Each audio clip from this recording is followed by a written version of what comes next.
The member for O'Connor. Thank you, Mr Speaker. My question is to the Treasurer. Will the Treasurer update the House on how the government's strong economic record benefits all Australians saving for their retirement, including those in my electorate of O'Connor?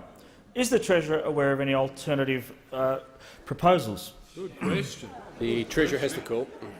Thank you, Mr Speaker. And the member for O'Connor is proud to be part of a government that has created more than 1.2 million new jobs, Mr Speaker, a government that's brought down the unemployment rate to the lowest level in 7 years, Mr Speaker, and a government that on the 2nd of April will deliver the first budget surplus in over a decade, Mr Speaker. That's what you get from disciplined, strong economic management, Mr Speaker.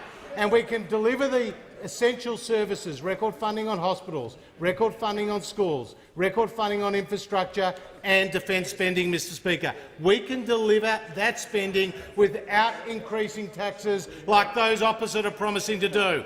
And of their $200 billion of new taxes, one of the most punishing, one of the most unfair is their dreaded retirees tax, Mr Speaker.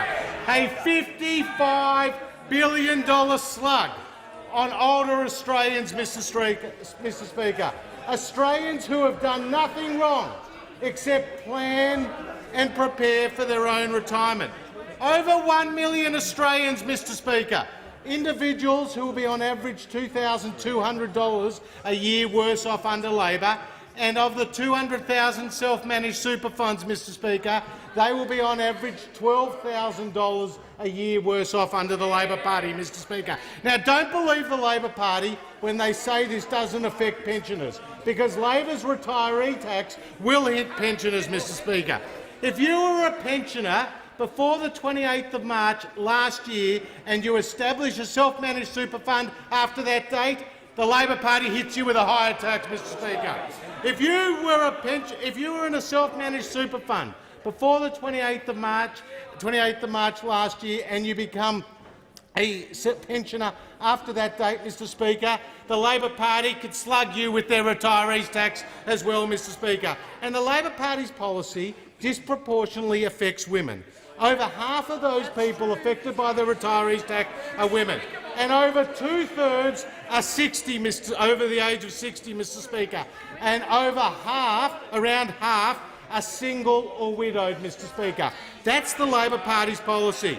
Now, the Labor Party's cash grab goes against everything that they've stood for previously. Simon Crean said of the existing system, it improves the current taxation situation faced by low-income investors, especially retired Australians. And now, Mr Speaker, the Labor Party and the member for McMahon arrogantly dismisses the concerns and fears of over 1 million Australians by saying, if you don't like our tax, then don't vote for us. Well, I've got news for him. Come the election, they won't be voting for you.